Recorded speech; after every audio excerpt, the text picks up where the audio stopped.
Hey guys, Joe here, and I know some of you are going to be looking at that key sitting on the floor for this entire video. And you know what?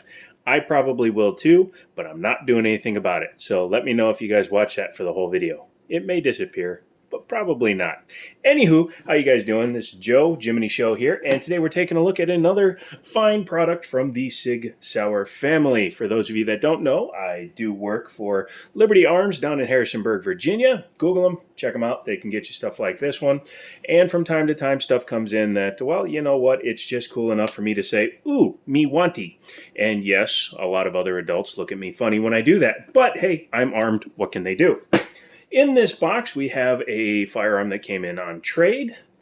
I tend to take trades because I'd rather give you guys the chance to get brand new stuff. It's just the way I like to roll. But as you can see, what we have here is a SIG P320. Now, yes, I've done a video on a plain 320 before, but this is not my old 320. I sold that one because after going through all the effort of putting a flat face trigger in it and night sights and better springs and all that good stuff, I decided I wanted to sell it because I wanted the optics cut. The keen-eyed among you will notice that's an optics cut. The ones that would be like, hey, where'd the screws go? We'll be talking about that in a little bit. But this is the SIG P320XF 9mm, obviously. This is the X series basic entry model. It's not an X5 Legion. It's technically an X5, but it's more of the X full size. I know their whole lineup is weird, but basically it means you get the X series grip frame. You also get the optics cut, and it came out of the box with the X-ray night sights and the better trigger. But Sig Sauer has a full lineup of the 320. They have the compact, the medium size, the full size, the M17, the M18. I've done videos on all of those. And obviously the regular full size that we looked at before. This particular example has an MSRP of $689. A retail map, or minimum asking price, that's the minimum price that they're allowed to put on the tags when they're brand new, of $649. Now obviously they have to put that price on there, but you can usually get them a little bit cheaper if you do some hunting. At that price point, this is competing with an MOS Glock 17. Has a 4.7 inch barrel. I believe it's a 4.7. Let's see here, trying to read. Yep, 4.7 inch barrel, and it's very much a Glock 17 competitor. A few better things than Glock, a few things worse. We'll talk about those as we go through it. I like the Sig Sauer lineup. I like the feel of the full-size frames. I like the interchangeability of the chassis system, which we will also be taking a look at. Another thing I like, front and rear slide serrations. Yes, I'm visually dyslexic. That is the front. That is the one side. I don't know words. Anywho, ambidextrous, right and left slide lock, slide release, and area of contention for some folks. Oh, look, my loaded chamber indicator is loose. Somebody's going to have to fix that. Oh, probably me. We'll be talking about that in a minute too. But yes, it does work from both sides as a slide lock and slide release. It's kind of angled out from the side of the gun a little bit, thus allowing for easy manipulations. This particular one does have a high round count and a couple of issues that we're going to talk about as we go through it. I like the X-style frame. However, in the X-carry video, which is the shorter version of the gun, at the range, for me personally, I noticed that I had a problem with this. This shelf sits here and gets in the way of the safety. So sometimes when I'm shooting, it will lock back. Not a huge deal, not a deal breaker, but if I keep this for any amount of time, I'm probably going to go with a Wilson Combat, which is still iffy, or another Polymer 80 frame. I sold all my frames when I sold my other 320. Magazine release is reversible, but in this configuration, as you can see, it's only for right-handed shooters. The gun is well balanced and shoots well for lefties. Has a high-vis front with the night sights. It is, again, the X-ray night sights from Sig Sauer. Has kind of a shielded rear sight picture. U-notch, pretty easy to pick up. Hard to do on camera, especially when you're off at an angle, but you can do it. This piece and this piece are technically separate. Again, it's kind of weird, but we'll take a look at it when we do the disassembly. This is a full-size frame, however, it is not a full-length dust cover. There is a slightly longer dust cover available. I believe my standard 320 had that on it. The X Series frame has a nice finger groove or undercut to the trigger guard, so kind of works as both. It's not finger groove Z, it's just one finger groove, and a little bit of a magwell kind of built into the gun. The Legion has a nice magwell added to the base. Has nice grip panels here, here, and here, and this does something that the standard frames do not. This is a compact version, and we're going to be talking about why in a minute, but as you can see, the stippling from the factory for Sig Sauer only comes up to the bottom of the mag release, and then it is smooth, and you have a thumb groove there, which is nice to have because it does give you a nice grip on it, but it's not as ergonomic. You'll also notice that the beaver tail is cut much higher, and the back strap is much straighter from a standard 320 frame. This one's kind of cool, and so is the other one we're going to look at. But because of that, you get up much higher, but when your thumb is up here, you can get it wedged between the slide lock slide release. Simple solution is 1911 it and just put your finger on top of it, but then it won't lock back. So you have to decide which way is more important. 3-slot 1913 pick rail up front, which I kind of dig.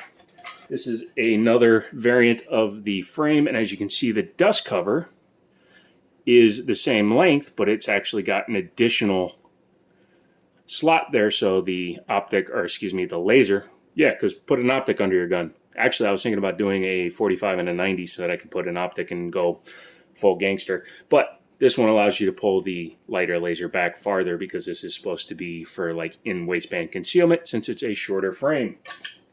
Fires 9mm bullets, and it comes standard with a 17-round magazine.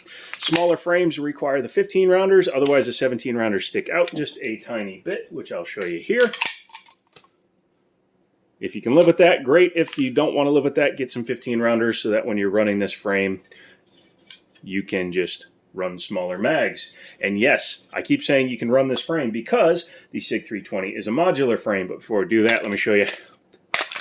That's the happy stick. This is actually a Pro Mag, but it has worked flawlessly. Metal Pro Mags seem to be better than the plastic ones. So at least they're not the worst things in the world, but I wouldn't trust my life to one, although it'd be hard to conceal carry a 31-round steel mag. Let's go ahead and check out the trigger, drop the slide, and the trigger, flat face, so you have a slightly different feel from the standard one, comes with just a little bit of take up, and then just goes. 90-degree brake. It still feels muted, but that's because of the way the entire chassis setup is, but it is much better than a stock trigger. Reset is right to the brake, and again, brakes at about 90 degrees, which is nice. I mean, you're talking 75 to 90, but still, it is nice to have a flat braking trigger. My 1911s are all 90-degree brakes because those triggers pull straight back, where these have a trigger bar which is way up in here. Probably 5 pounds. Maybe. It's actually a little bit lighter feeling, but my cheap Chinese gauge stopped working. I could happily shoot that. And in fact, I have. We've taken this to the range. Daniel was thinking about it, but he got the new macro, and I decided to take this. So, yeah, that's cool. One of the cool things you can do with the X series is obviously put an optic on it. I have a Romeo 1 here. Unfortunately, it can't go on this particular firearm, and let me show you why. First thing we got to do is disassemble it. SIGs are awesome. Hopefully you saw the short where I did the one-finger disassembly. And you can take the top off because you don't have to pull the trigger. But yeah, once you've done that, you can take your recoil spring and guide rod. It is a little heavily sprung because it is a long barrel.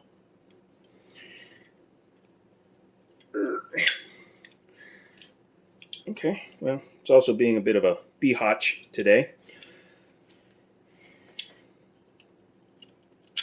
There you go. Sorry, one of the springs got caught in the dust cover. Once you've done that, you just pull your barrel forward a little bit and drop it out. It is a port lockup, ejection port lockup, or breech lockup if you want to be incorrect about it.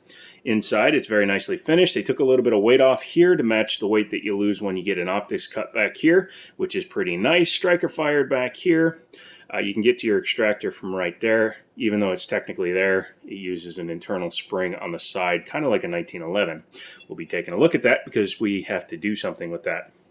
Frames, as I said, they're actually fully interchangeable because this is a chassis system. I'll show you real quick. This one's a little stiff. I've only changed it once so far for a video. All you gotta do is pull out your takedown lever, and you'll need to grab something if you don't have fingernails, and I don't, so just pop up the front of the chassis system. Hold the gun like this.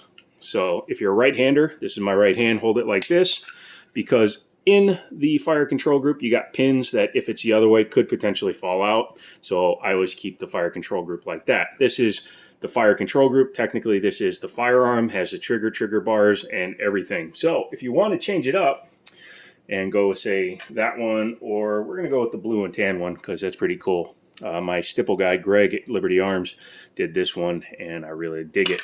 It's kind of a Hawaii look. But you just take your frame, line up those two tabs in the back of the trigger control group, push the trigger back a little bit so it clears, set that down, take this, wiggle her in, line up the takedown so that it's in the right position, and you're good to go there. But we need to talk about why this thing can't run an optic. Now, number one, this has the screws for the optics plate from underneath.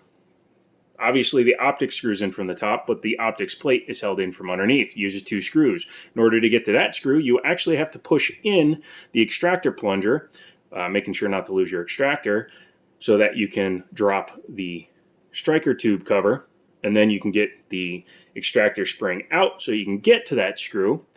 Unfortunately, whoever had an optic on this before was probably using the wrong screws because the holes are slightly stripped out. I think there's M3 and M4 screws for optics. I think they were using the M4s and they stripped it out, which means it needs to run M4s.